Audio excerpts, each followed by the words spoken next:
Healthy, प्रोटीनयुक्त, भरपूर calcium असलेल्या यामध्ये मी सगळ्या व्हेजिटेबल्स वापरून मी आज तुमच्यासाठी मस्त फ्राय राईसची रेसिपी घेऊन आली आहे। याचा राईस मस्त सुटसुटीत यायला हवा, चिकट व्हायला नको, म्हणून मी एक ट्रिक वापरली। चला मग बनवूया मस्त असा हा फ्राय राईस। त्यासाठी मी इथं घेतलं 1 कपाचं किंवा वाटीचं माप घ्यायचं आपल्याला। मी इथं हा बारीक वाला तांदूळ घेतलाय 1.5 कप एवढा। या कपाचं मेजरमेंट मी घेतलेलं आहे। तुम्हाला हवं असेल तुम्ही वाटीचं माप सुद्धा घेऊ शकतात। बारीक किंवा लांबवाला सुद्धा तांदूळ तुम्ही वापरू शकतात, पण मी बारीकवाला वापरलाय। आता याला मस्त 2 वेळा पाण्याने आपल्याला धुवून घ्यायचे। याला भिजत नाही घालायचं, फक्त धुवून घ्यायचे। आता हा राईस आपण कढईमध्ये बनवणार आहेत। कढईमध्ये जर हा राईस बनवला तर मस्त सुटसुटीत होतो। आता 1.5 कपाला मी इथं 3 कप एवढं पाणी टाकून घेतले। आपल्याला निम्मे पाणी वापरायचे। त्यामध्ये मीठ टाकले 1 चमचा आणि 1 चमचा तेल टाकले। तेल यामुळे टाकायचं जेणेकरून भात हा चिकट होणार नाही। मग आता हे छान मिक्स करून घेतले आणि गॅसची फ्लेम लो करून मस्त 10 मिनिटांसाठी याला शिजू द्यायचे। मध्ये वाटल्यास ते एकदा चेक करून घ्या। 10 मिनिटं झाले, मी याला उघडून बघते। वाव, किती मोकळा, पूर्ण पाणी याचं शोषून घेतलेलं आहे। किती सुटसुटीत हा भात बनवून तयार झाला आणि किती पांढरशुभ्र पण आलेला आहे, तुम्ही बघू शकतात।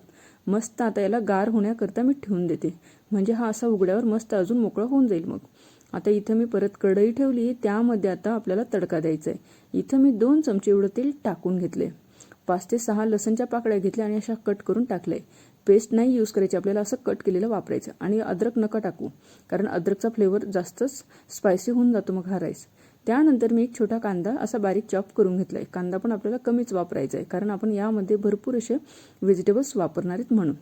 त्यानंतर मी इथं सगळ्या ह्या भाज्या घेतल्या। त्यामध्ये आपल्याला बीन्स, फ्लावर, गाजर, वटाणा आणि हिरवी मिरची वापरायची। मी आधी इथं गाजर टाकून घेते आणि सगळ्या भाज्या मी अर्धा कप एवढ्या घेतलेल्या आहेत। आता या बीन्स पण टाकून घेतलं, फ्लावर पण टाकून घेतली। यामध्ये तुम्ही अजून तुमच्या घरात ज्या पण भाज्या असतील त्या तुम्ही ॲड करू शकतात। यामध्ये पत्ताकोबी कुठल्याही तुमच्याकडे ज्या असतील त्या तुम्ही वापरू शकता, पण शक्यतो टमाटा वापरू नका, कारण टमाटा हा पूर्ण पाणी सोडतो म्हणून।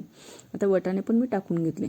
आता यांना मस्त आपल्याला मिक्स करायचंय आणि छान असं शिजून घ्यायचं। हे शिजण्यासाठी मी अर्धा चमचा एवढं मीठ टाकून घेतले। आपण भातामध्ये मीठ टाकले आणि जे सॉस टाकणार आहे त्यामध्ये पण मीठ असतं, म्हणून फक्त आपल्याला या भाज्यांपुरतंच मीठ वापरायचं। म्हणून मी अर्धा चमचा मीठ टाकून याला मस्त शिजून घेतलंय। शिजवताना लक्षात ठेवा, याला झाकायचं नाहीये, फक्त असं आपल्याला परतत राहायचं। तो परतल्यानंतर मी इथं आता हा शिजवलेला राईस आपल्याला टाकून घ्यायचा आहे। 2 मिनिटांसाठी मस्त मी भाज्या छान अशा परतल्यानंतर आता हा राईस पण मस्त एकसारखा मिक्स आपल्याला या भाज्यांमध्ये करून घ्यायचे। एकसारखं मी याला बनवून घेते। किती पांढरशुभ्र आला आपला राईस। मी सगळं असं याला मिक्स करून घेतलंय। त्यामध्ये आता आपल्याला व्हिनेगर टाकायचंय। 2 चमचे असं मी व्हिनेगर टाकून घेतलंय आणि 2 चमचे मी इथं सोया सॉस टाकलेलं आहे। मस्त हा डार्कवाला सोया सॉस असतो तो मी टाकून घेतलाय। यामध्ये इथं टाकायचा आपल्याला पातीचा कांदा, असा 1/4 कप मी टाकून घेतलाय पातीचा कांदा। नंतर थोडी कोथिंबीर आपल्याला टाकायची आणि इथं अर्धा चमचा मी असं अर्धा ते 1 चमचा ब्लॅक पेपर टाकून घेतले, म्हणजे मिरे बारीक अशा जाडसर कुटून घेतले होते आणि ते टाकून घेतले। आता हा पूर्ण मसाला या भाताला लागायला पाहिजे, असं आपल्याला मिक्स करून घ्यायचं। मिक्स करताना लक्षात ठेवा, असं मोकळं याला करत जा, म्हणजे हे सगळा मोकळा हा राईस बनून तयार होतो। मग हे बघा किती छान याला एकसारखा कलर आलेला आहे, दिसायला पण सुंदर आणि खायला पण हेल्दी। मस्त असा हा आपला राईस बनून तयार झालाय। मी प्लेटमध्ये तुम्हाला काढून दाखवते। किती सुटसुटीत मस्त प्रोटीनयुक्त भरपूर भाज्या वापरून आपण हा राईस बनवलाय। मुलांसाठी हेल्दी आणि खूप चटपटीत, मुलांना तर खूप आवडेल। जबरदस्त आहे ना छान। माझ्या चॅनलवर लॉंग शॉर्ट रोज नवीन व्हिडिओ येत राहते। प्रत्येक व्हिडिओमध्ये मी नवीन ट्रिक सांगत राहते, म्हणून चॅनलला लाईक शेअर